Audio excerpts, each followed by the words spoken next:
ഇന്ന് നമുക്ക് മുളകച്ചാറാക്കിയാലോ. ആദ്യം നമുക്ക് മുളകൊന്ന് ആവിയിലിട്ട് വേവിച്ചെടുക്കണം. ശേഷം നമ്മൾ വെളിച്ചെണ്ണയിൽ കടുക്, വെളുത്തുള്ളി, ഇഞ്ചി ഇവ വഴറ്റിയെടുക്കണം. പിന്നെ നമ്മൾ ആവശ്യത്തിന് മുളക്, മഞ്ഞൾപ്പൊടി, ഉപ്പ് ഇവ ചേർക്കുക. പിന്നെ നമ്മളതിലേക്ക് കുറച്ച് അച്ചാറ് പൊടിയും ഇട്ട് കൊടുക്കുക. നമ്മളിവിടെ എടുത്തിരിക്കുന്നത് നമ്മുടെ വീട്ടിലെ തന്നെ മുളകാണ്. അതുകൊണ്ട് തന്നെ അധികം എരിവില്ല. അച്ചാറിൽ നല്ല ടേസ്റ്റ് ആയിരിക്കും. ഭയങ്കര എരിവുള്ള മുളകാണെങ്കിൽ അധികം മുളക് പൊടി ചേർത്ത് കൊടുക്കേണ്ട ആവശ്യമില്ല. നന്നായി വഴറ്റിയതിന് ശേഷം നമ്മളിതിലേക്ക് ആവശ്യത്തിന് വിനാഗിരി ഒഴിച്ചു കൊടുക്കുക. പിന്നെ അച്ചാറ് പൊടിയും അതുപോലെ തന്നെ ഉലുവപ്പൊടി, പിന്നെ കടുക് ഒന്ന് ജസ്റ്റ് ക്രഷ് ചെയ്ത് എടുത്തതുകൂടി ചേർത്ത് കൊടുക്കുക. അപ്പോൾ അത് കാണാൻ കുറച്ചുകൂടെ നല്ല ഭംഗിയുണ്ടാകും. തീ ഓഫ് ചെയ്തതിന് ശേഷം മാത്രമേ നമ്മൾ മുളക് ചേർത്ത് കൊടുക്കേണ്ട ആവശ്യമുള്ളൂ.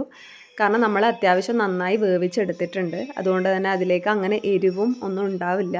ഈ മുളക് ശരിക്കും അച്ചാറാക്കാൻ മാത്രമല്ല ഉപ്പിലിടാൻ കൂടി ഭയങ്കര ടേസ്റ്റ് ആയിരിക്കും. കാരണം അധികം എരിവൊന്നും ഇല്ലാത്തതുകൊണ്ട്. ഇനി നമ്മളിതിലേക്ക് മുളക് ചേർത്ത് കൊടുക്കുക. അപ്പോൾ അത്രയൊക്കെ ഉള്ളൂ. ബൈ.